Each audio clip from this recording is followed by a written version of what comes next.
इसके बाद भारतीय नौसेना में आते हैं कोवर्ट, जो कि डिस्ट्रॉयर और फ्रिगेट से छोटे होते हैं पर काम उन्हीं की तरह किया कर सकते हैं, पर इनको समंदर के बीच में नहीं भेजा जाता है। इनको केवल और केवल कोस्ट की रक्षा करने के लिए ही रखा जाता है। यदि किसी भारतीय कोस्ट पे आक्रमण हो जाए तब इनका काम उस समय लिया जाता है। इन शॉर्ट आप ये समझ सकते हैं कि यह एक डिस्ट्रॉयर या फ्रिगेट्स की तरह काम करते हैं, पर यह भारतीय कोस्ट को छोड़ के कहीं नहीं जाते हैं। ये कोस्ट के पास में ही रहते हैं और इनकी भारतीय नौसेना में संख्या 23 है। इनको 5 क्लासों में बांटा जा सकता है, जिसमें पहला है कामोर्ता क्लास। इसमें आते हैं आईएनएस कामोर्ता और आईएनएस कडौत। इसके बाद आता है कोरा क्लास, जिसमें की 4 शिप आती हैं, खुखरी क्लास जिसमें की 4 शिप आती हैं, और अभय क्लास जिसमें की 3 शिप आती हैं, और वीर क्लास जिसमें की 10 शिप आती हैं। तो इतनी तरह की शिप हो गई जो कि पानी के ऊपर लड़ाई में काम आती हैं, पर पानी के भीतर सबमरीन का इस्तेमाल भी भारतीय नौसेना करती है, जैसा कि आप जानते होंगे। सबमरीन 2 प्रकार की हो सकती है, न्यूक्लियर पावर्ड सबमरीन और कन्वेंशनल पावर्ड सबमरीन, जिसको डीजल इलेक्ट्रिक सबमरीन्स भी कहते हैं। Nuclear submarine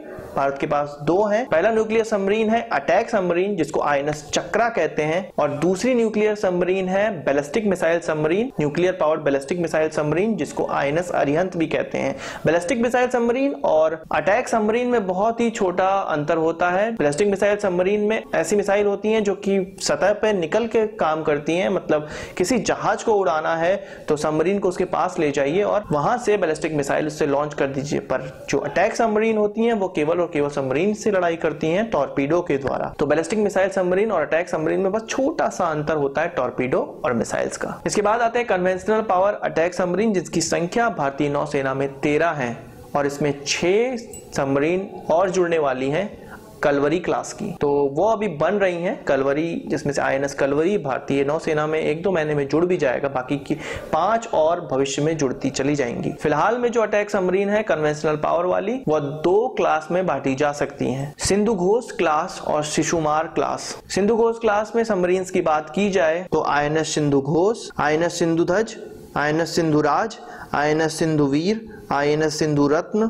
INS Sindhu Kesari, INS Sindhu Kirti, INS Sindhu Vijay और आईएनएस सिंधु रसत्रा है। शिशुमार क्लास की बात की जाए तो आईएनएस शिशुमार, आईएनएस संकुश, आईएनएस सल्की और आईएनएस संकल है। तो इतने प्रकार की सबमरीन भारत इस्तेमाल करता है अभी फिलहाल में, जिसमें 6 और अटैक सबमरीन जुड़ने वाली हैं। इसके अलावा भारतीय सेना माइन काउंटर मेजर वेसल्स का इस्तेमाल भी करती है, जिनका संख्या है 4, जो कि भारतीय नौसेना में अभी शामिल हैं। इनका काम यह होता है कि समंदर के अंदर जो माइंस लगी होती हैं, आपने पृथ्वी पे तो माइंस सुनी होंगी, लगा लेते हैं लोग, पर समंदर के अंदर भी, वाटर में भी माइंस लगाई होती हैं, उन सभी को नष्ट करना या उनका पता लगाना है। इसमें केवल एक क्लास है पौंडीचेरी क्लास, उसमें सम्मिलित होने वाले वेसल्स के मैं नाम आपको बता देता हूँ। आईएनएस कबूल ननोरे, आईएनएस कुदुलोरे, आईएनएस कोझिकोडे और आईएनएस कोंकण। इसके अलावा भारतीय नौसेना ऑफशोर पेट्रोलिंग वेसल्स का इस्तेमाल भी करती है, जिनकी संख्या अभी 10 है। यह भी 2 क्लास में बांटी जा सकती है, सूर्या क्लास और सुकन्या क्लास। सूर्या क्लास में 4 शिप आती हैं और सुकन्या क्लास में 6 शिप आती हैं। इन सभी शिप्स के अलावा ऐसी शिप भी भारतीय नौसेना में है जो कि समुद्र में बीच में फंसी हुई शिप को ऑयल दे सके, मतलब उसको फ्यूल दे सके, या चलती हुई शिप में कोई कार्गो ट्रांसफर कर सके। तो इस प्रकार की शिप को कहते हैं रिप्लेसमेंट शिप, जिनकी संख्या भारतीय नौसेना में 4 है। दीपक क्लास, ज्योति क्लास और आदित्य क्लास।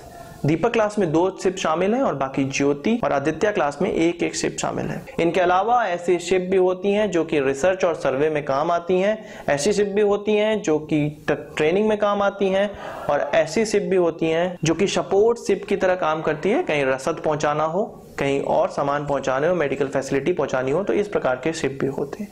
तो इतना वास्ट है भारतीय नौसेना, इसमें से बहुत सी चीजें मुझसे छूट गई हैं, बहुत से शिप का नाम लेना मेरे से छूट गया है, पर आपको एक ब्रॉड पिक्चर मिल सकती है कि किस प्रकार से भारतीय नौसेना काम करती है या उनमें शिप काम करते हैं। अभी बहुत सी चीजें नौसेना के बारे में बताना जरूरी है, जो कि आगे की आने वाली वीडियोस में मैं आपको बताऊंगा।